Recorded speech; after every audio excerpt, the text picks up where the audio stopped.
हरे कृष्णा। नमस्कार दोस्तों, आप समस्त श्रोतागण का आपके YouTube चैनल जीवन अमृत पर हार्दिक अभिनंदन है। आज के वीडियो में आप रसमान करेंगे माघ मास महात्म्य कथा का 19वां अध्याय। इसके पहले की कथा का श्रवण करने के लिए आप सबका बहुत बहुत धन्यवाद। जो मेरे चैनल पर पहली बार आए हैं तो आप सबका बहुत बहुत स्वागत है, और जो पहले की कथा का श्रवण नहीं कर पाए हैं तो आप मेरे चैनल पर जाकर माघ महात्म्य कथा का जो प्लेलिस्ट है आप उससे वहां से कथा का श्रवण कर सकते हैं। आइए बिना देर किए आज के वीडियो का आरंभ करती हूँ। वह 5 कन्याएं इस प्रकार विलाप करती हुई बहुत देर तक प्रतीक्षा करके अपने घर लौटी। जब घर आई तो माताओं ने कहा कि इतना विलंब तुमने क्यों कर दिया। तब कन्याओं ने कहा कि हम किन्नरियों के साथ क्रीड़ा करती हुई सरोवर पर थीं और कहने लगी कि आज हम थक गए हैं और जाकर लेट गए। वशिष्ठ जी कहते हैं कि इस प्रकार का आशय को छुपाकर वह विरह की मारी पड़ गई। उन्होंने घर में आकर किसी प्रकार की क्रीड़ा नहीं की। वह रात्रि उनके युग के समान बीती।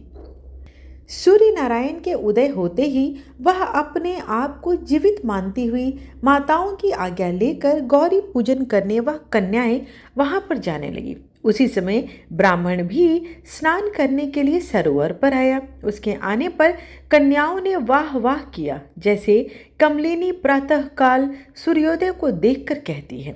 उसको देखकर उनके नेत्र खुल गए और उस ब्रह्मचारी के पास गई।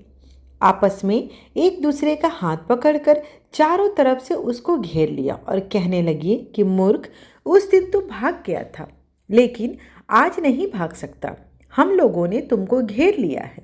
ऐसे वचन सुनकर बहुपास में बंधे हुए ब्राह्मण ने मुस्कुराकर कहा, तुमने जो कुछ कहा सो ठीक कहा, परंतु मैं तो अभी विद्या अभ्यास और ब्रह्मचारी हूँ।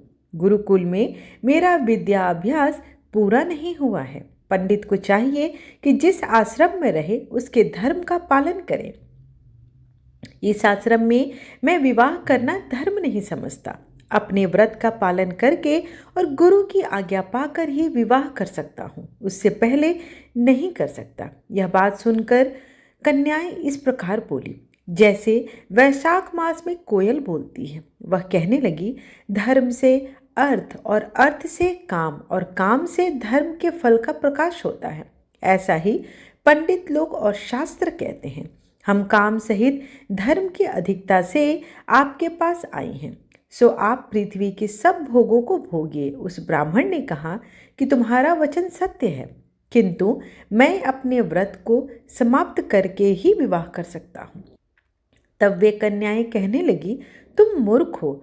अनोखी औषधि, ब्रह्म बुद्धि, रसायन सिद्धि, अच्छे कुल की सुंदर नारियां तथा जिस समय प्राप्त हो तभी ग्रहण कर लेना चाहिए।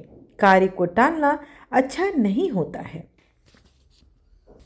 केवल भाग्य वाले पुरुष ही प्रेम से पूर्ण अच्छे कुल से उत्पन्न स्वयंवर चाहने वाली कन्याओं को प्राप्त होते हैं।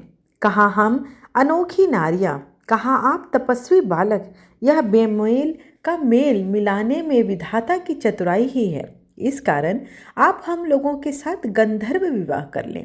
इनके ऐसे वचन सुनकर उस धर्मात्मा ब्राह्मण ने कहा कि व्रती रहकर इस समय विवाह नहीं करूँगा, मैं स्वयंवर की इच्छा नहीं रखता।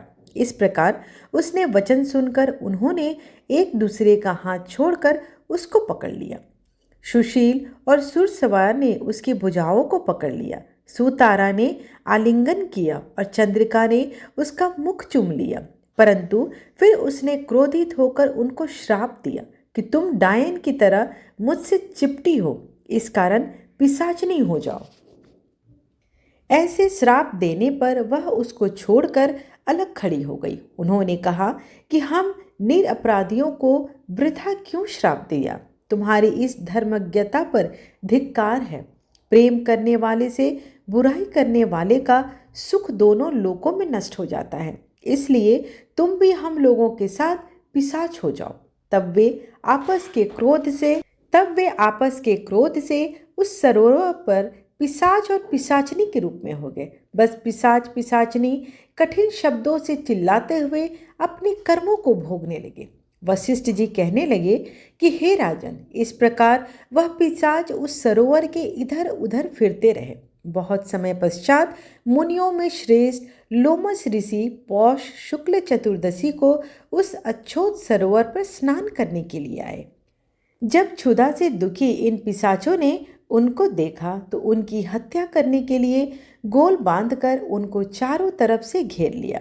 वेद निधि ब्राह्मण भी वहां पर आ गए और उन्होंने लोमस ऋषि को साष्टांग प्रणाम किया।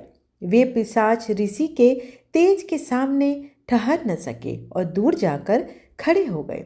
वेदनिधि हाथ जोड़कर लोमस ऋषि से कहने लगे कि भाग्य से ही ऋषियों के दर्शन होते हैं। फिर उन्होंने गंधर्व कन्या और अपने पुत्र का परिचय देकर सब वृत्तांत सुनाया और कहा कि हे मुनिवर, यह सभी श्राप मोहित होकर आपके सम्मुख खड़े हैं।